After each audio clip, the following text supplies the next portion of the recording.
Syria में तख्ता पलट के बाद मिडिल ईस्ट में संकट गहरा गया है। सीरिया से असद की सरकार गिरने का सबसे बड़ा झटका ईरान को लगा है। करीब 30 साल पुरानी हुकूमत को विद्रोहियों ने 10 दिन में ही उखाड़ फेंका। ईरान सीरिया के जरिए हिजबुल्लाह और हमास जैसे प्रॉक्सी गुटों की मदद करता था, मगर असद के सत्ता से बेदखल होने से पूरा नेटवर्क करीब करीब खत्म हो गया है।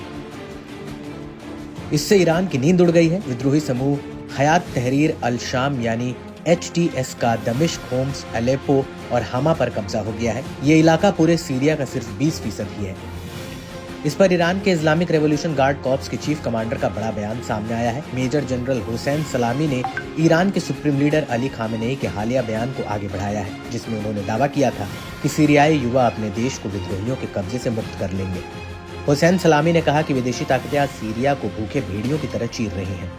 इसमें इजराइल दक्षिण में और बाकी देश उत्तर और पूर्व में एक्टिव है। इजराइल सीरिया राजधानी दमिश्क में खतरनाक नजरें गड़ाए देख रहा है। ये असहनीय है। हमें मजबूत रहना चाहिए, जैसे ईरान के सुप्रीम लीडर ने कहा कि सीरिया को उसके मजबूत और अनुभवी युवाओं की ओर से आजाद किया जाएगा। बता दें कि IRGC कमांडर ने अली खामेनेई के हालिया बयान का जिक्र किया, जिसमें उन्होंने कहा कि सीरियाई युवा उठ खड़े होंगे, विरोध करेंगे, बलिदान देंगे और इराक की तरह हालात पर काबू पा लेंगे। सीरिया के कब्जे वाले इलाकों को जोशीले सीरियाई युवाओं की ओर से आजाद कराया जाएगा। इसमें कोई शक नहीं है कि ऐसा होगा। अमेरिका का पैर जमाना भी लंबे समय तक जारी रहेगा। अमेरिका को भी प्रतिरोध मोर्चे की ओर से इलाके से बाहर निकाल दिया जाएगा।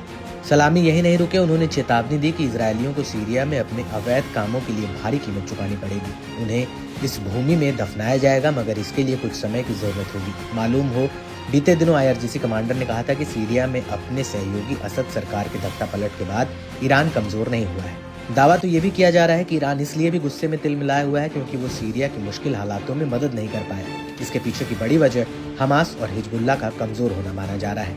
एक्सपर्ट्स की माने तो नेतन्याहू ने 14 महीनों में ही तेहरान की 45 साल पुरानी योजना को पलट दिया, जिसकी खींच अब ईरान की ओर से साफ तौर पर झलक रही है। उसके नेता और अधिकारी इसके पीछे सीधे इजरायल को जिम्मेवार ठहरा रहे हैं।